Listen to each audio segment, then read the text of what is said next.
नमस्कार, मी भीमराव खडे पाटील. आपण बघताय BKP 24 मराठी. आज नवीन दिवस, नवीन विषय, नवीन दिवसाची नवीन अशी चर्चा. आज चर्चा घेऊन आलोय म्हणजे बघा, महाराष्ट्र राज्यामध्ये जवळपास 450 ते 500 शाळा बेकायदेशीर आहेत, म्हणजे अनधिकृत आहेत. आणि त्यात पुणे जिल्ह्यात 45 शाळा अनधिकृत आहेत. आता ह्या शाळेची यादी म्हणजे आता हे 2026-27 म्हणजे आता जे शाळांचं सर्वेक्षण केलं गेलेलं आहे, यामध्ये या शाळांची नावं आलेली आहेत की ज्या 45 शाळा बेकायदेशीर आहेत. त्यांची नावं सुद्धा या व्हिडिओमध्ये आपण ऐकणार आहोत. तसंच कुठल्या कुठल्या एरियामध्ये शाळा आहेत, यांना का पाठबळ दिलं जातं, म्हणजे महाराष्ट्रभर ह्या सगळ्या बोगस शाळा आहेत त्या. म्हणजे कसलीही परवानगी नाही घेतली, काय नाही घेतली, शाळा सुरू केली, बोर्ड सुरू केलं, लगेच परीक्षा, लगेच पेपर. त्या विद्यार्थ्यांचं वाटोळं होईल, काय होईल हे कसलंही बघितलं जात नाही. तर याच विषयाची आज चर्चा घेऊन आलो. तर चला, सर्वप्रथम आपण जर चॅनल सबस्क्राईब केला नसेल तर चॅनल सबस्क्राईब करावा ही सर्वांना विनंती. आणि चला चर्चेला सुरुवात करूया. बघा, महाराष्ट्र राज्यामध्ये अनधिकृत शाळांची संख्या ही भली मोठी आहे. त्यामध्ये महापालिका हद्दीतल्या असतील, ग्रामीण भागातल्या असतील, परंतु संख्या ही मोठ्या प्रमाणामध्ये आहे. आता जर आपण आकडेवारी महाराष्ट्रातली बघितली तर जवळपास 487 शाळा ह्या महाराष्ट्रात अनधिकृत आहेत. आणि त्यात मुंबईमध्ये पुण्यामध्ये 45 शाळा आहेत त्या अनधिकृत, मुंबईमध्ये पण आहेत त्या. परंतु या शाळांवरती शिक्षण अधिकाऱ्याकडून कारवाई केली जात नाही. कारवाई करायला गेलं की कुठल्या तरी आमदार, खासदार, मंत्र्याचा फोन येतो, ही माझ्या जवळची शाळा आहे. परंतु जे आमदार, खासदार, मंत्र्यांचा फोन येतो ना, त्यांच्यावरती पहिला गुन्हा दाखल केला पाहिजे शिक्षण अधिकाऱ्यानं, म्हणजे हे भांडवळ परत फोन करणार नाही. म्हणजे देशाचं जे नुकसान होतंय हे आपल्या देशातल्या राजकारण्यांमुळंच होतंय. अनधिकृत शाळा, अनधिकृत बांधकामं, अनधिकृत रस्ते, हे सगळं पुढाऱ्यांमुळेच सुरू आहे. पुढाऱ्यांच्या दमदाटीपणानं, पुढाऱ्यांच्या सांगण्यावरूनच हे सगळं सुरू आहे. तर आता पुणे जिल्ह्यामध्ये ज्या बेकायदेशीर शाळा आहेत त्या शाळांची यादी सुद्धा आपल्याकडे आहे. त्यापैकी पुणे ग्रामीणमध्ये 24 शाळा बेकायदेशीर आहेत, तर 13 शाळा बघा इतर सगळ्या आहेत. आता ह्यापैकी बघा 45 शाळेपैकी 13 ज्या शाळा आहेत त्या शाळेला शासनाची म्हणजे कसलीच मान्यता नाही, कोणाचीच मान्यता नाही, म्हणजे अशाच चालते. आणि त्या शाळांमध्ये विद्यार्थी 10,000, 12,000, 15,000 विद्यार्थी, एवढ्या मोठ्या शाळा आहेत. त्या शाळांच्या उद्घाटनाला मुख्यमंत्री, केंद्रीय मंत्री, मोठे मोठे स्टार कलाकार. आता ह्या शाळा जर अशा बोगस चालत असलेल्या तर म्हणजे काय मला सांगा, 13 शाळांना कसलीच मान्यता नाही. एक शाळा मान्यता प्राप्त आहे, परंतु तिचे मूळ कागदपत्रच नाही त्या शाळेला, कसलंच काहीच नाही. आता ह्यात मुळशी तालुक्यात सर्वाधिक शाळा बेकायदेशीर आहेत, त्या 9 बोगस शाळा ह्या मुळशी तालुक्यात आहेत. पुणे महापालिका हद्दीमध्ये 12 शाळा आहेत बेकायदेशीर. पिंपरी चिंचवड महापालिकेमध्ये 9 शाळा बेकायदेशीर आहेत. आता पुणे शहरामधल्या ज्या अनधिकृत शाळा आहेत त्या शाळांची नावं सुद्धा आपल्याकडे आहेत. म्हणजे बघा, new millennium star English medium school Bibwewadi, Mahatma Gandhi प्रशाला संजय पार्क, आकांक्षा अकादमी शाळा Lohegaon, TIMS Taqwa Islamic school Maktab Kondhwa, saint V international school Kondhwa, Emmanuel public school Mohammadwadi Hadapsar, iron school Manajinagar, legacy high school Ashraf Nagar Kondhwa Budruk, civil Nomani English medium school Afsar Nagar कोंडवेमधले भाग, global English medium school Ambegaon Budruk, iron world school Undri, परत याकारा Islamic school कौसरबाग कोंडव्यामध्ये. आता ह्या सगळ्या शहरातल्या शाळा आहेत त्या. तर ग्रामीण भागातल्या सुद्धा काही शाळा आहेत त्या बघा.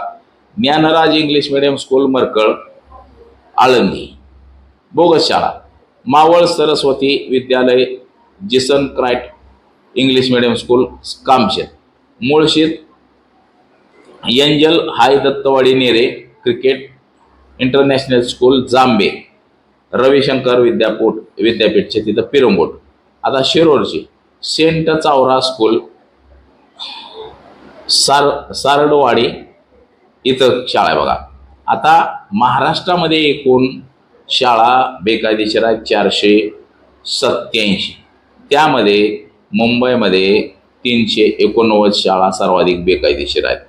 तर पुणे विभागामध्ये 63 शाळा बेकायदेशीर आहेत. आता कारवाईची स्थिती कशी आहे? 76 शाळांवर बंदीची कारवाई करण्यात आलेली आहे. एका शाळेविरोधात गुन्हा दाखल केलेला आहे. 325 शाळांवर दंड आकारलेला आहे व प्रत्यक्षात वसुली काहीच नाही, दंड आकारला. पण आता शिक्षण आयुक्त सचिंदर प्रताप सिंह यांच्या म्हणण्यानुसार ही यादी वर्षातून 2दा प्रसिद्ध केली जाते, जेणेकरून की विद्यार्थी प्रवेश घेत असताना त्यांना कळावं की कोणती शाळा बेकायदेशीर आहे. पण विद्यार्थ्यांचे जे बाप आहेत, ही पालक या सगळ्या गोष्टींकडे दुर्लक्ष करतात, अजिबात बघत नाहीत. आपल्या पोराचं ॲडमिशन व्हावं हाच एकमेव उद्दिष्ट असतो आणि तिथं ॲडमिशन घ्यायला जातात. पुणे जिल्हा परिषदेचे शिक्षण अधिकारी संजय नायकवडे यांनी सुद्धा गेल्या वेळेस अशा अनेक शाळांवरती, ज्या अनधिकृत शाळा आहेत त्यांच्यावरती कारवाई करायचा दंडात्मक पवित्रा घेतलेला होता. परंतु आपण पाहतो की ज्या ज्या वेळेस कारवाई करण्याचा प्रयत्न केला जातो त्या वेळेस राजकारण्यांकडून तो हाणून पाडण्याचं काम केलं जातं. कारण की हे सगळे बेकायदेशीर शाळेवाले जे आहेत हे सगळे राजकारणी लोकांचे बगलवच्चे आहेत. ह्यांनी गुंड पुंड सुंड पाळलेले असतात. अधिकाऱ्यांवरती लगेच राजकीय दबाव येतो, परंतु राजकीय दबाव झुगारून सुद्धा मध्यंतरी काही शाळांवरती संजय नायकडे यांनी कारवाई केली होती. परंतु ती कारवाई केल्यानंतर त्याच्या ज्या फाईल्स असतात त्या वरिष्ठ कार्यालयाकडे पाठवल्या जातात, मंत्रालयाकडे पाठवल्या जातात. मंत्रालयानं ह्याच्यामध्ये हस्तक्षेप करणं गरजेचं असतं, परंतु करत नाही. तिथं सुद्धा पैसे घेऊन सगळी कामं केली जातात.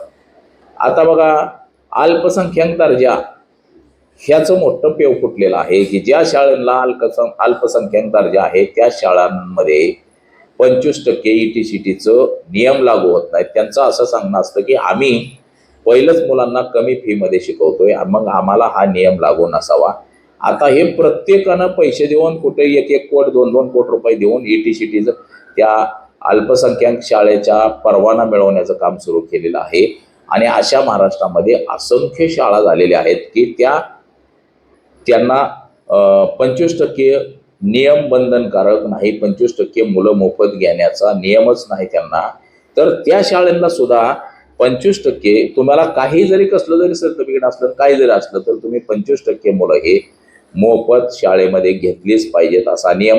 तो 25%वरून 50%पर्यंत आणण्याचं काम हे सरकारनं केलं पाहिजे. आता बघा, 25%त सुद्धा ज्याच्याकडे गाडी आहे, बंगला आहे, स्वतःचं घर आहे, अशी माणसं सुद्धा बसतात. त्यात बायकोच्या नावावरती फॉर्म भरतात, मुलाच्या नावावरती, म्हणजे प्रॉपर्टी बायकोच्या नावावर करायची, नातेवाईकाच्या नावाने करायची आणि हे ॲडमिशन फुकट मिळवायची. म्हणजे ह्याची तपासणी केली जात नाही की त्या माणसाच्या नावावर घर आहे का, गाडी आहे का, बंगला आहे का, ही तपासणी केली जात नाही. 25%ची मर्यादा ही गरिबांसाठी असली पाहिजे. आता उत्पन्नाच्या दाखल्याचं साधन जर बघितलं आपण, तर उत्पन्नाचा दाखला तलाट्याला 200-500 रुपये दिलं की तो किती पाहिजे तेवढ्या रकमेचा उत्पन्नाचा दाखला देतो. परंतु ही सगळी पडताळणी शिक्षण विभागाने करणं गरजेचं आहे. आणि त्या 25%ची जी सवलत आहे त्याच्यामध्ये गोरगरिबांचीच मुलं बसली पाहिजेत असा सुद्धा नियम लागू केला पाहिजे. ह्या ज्या अनधिकृत शाळा आहे, ह्या अनधिकृत शाळांवरती सुद्धा लवकरात लवकर बुलडोजर चालवणं गरजेचं आहे. त्या शाळात जर पाडल्या तरच बेकायदेशीर शाळा चालणार नाहीत, असंही एकंदरीत आपल्याला दिसतंय. सध्याचं चित्र म्हणजे महाराष्ट्रामध्ये असं झालेलं आहे की मुस्लिम समाजाचं जर माणूस असेल आणि त्यांनी जर काय केलं असेल तरच त्याच्या घरावरती बुलडोजर चालवला जातो, परंतु इतरांच्या घरावरती बुलडोजर चालवला जात नाही. आता ह्या बेकायदेशीर शाळा आहेत त्या तर शिक्षण अधिकाऱ्यानं खरं बुलडोजर घेऊन ह्या शाळाच पाडल्या पाहिजे, त्या भस्मसात केल्या पाहिजेत. तेव्हाच कुठंतरी बेकायदेशीर शाळांचं पेव कमी होईल असंच एकंदरीत आपल्याला सध्या तरी दिसतंय. परंतु सरकार कारवाई करते का नाही हे सुद्धा बघणं गरजेचं आहे. आता प्रवेश घेण्यापूर्वी ह्या शाळेकडं NOC आहे का आणि CBSE ICSE असल्यास म्हणजे हे नंबर आहेत का हे तपासलं पाहिजे आणि नंतरच या शाळांमध्ये प्रवेश घेतला पाहिजे. परंतु जाणीवपूर्वक ह्या शाळा हे सगळं दाखवत नाहीत आणि नागरिक सुद्धा ह्या सगळ्या गोष्टींना बळी पडतात आणि तिथंच प्रवेश घेतला जातो त्या शाळेला. करोडो रुपयांची कमाई शिक्षण संस्थांमध्ये आहे, लाखो करोड. आणि सगळा माल का ताल आहे सगळा. विद्यार्थ्यांकडे पैसे गोळा करायचे, पालकांकडनं पैसे गोळा करायचे आणि सगळ्या सिस्टमला पैसे वाटायचे आणि आपली शाळा तशीच सुरू ठेवायची. अशा पद्धतीचा कारभार सध्या देशामध्ये, राज्यामध्ये, पुणे जिल्ह्यामध्ये सुरू आहे.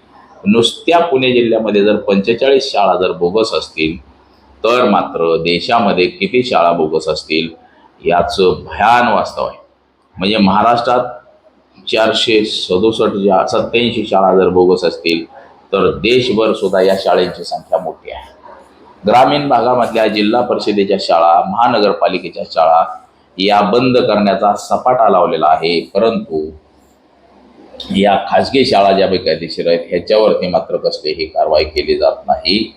म्हणूनच या शाळेंचं फाव होतंय. तर बघा, आज एवढंच. माझा सहकारी कॅमेरामन अनिकेतसह मी भीमराव कडाळे पाटील, BKP 24 मराठी, इंदापूर, पुणे.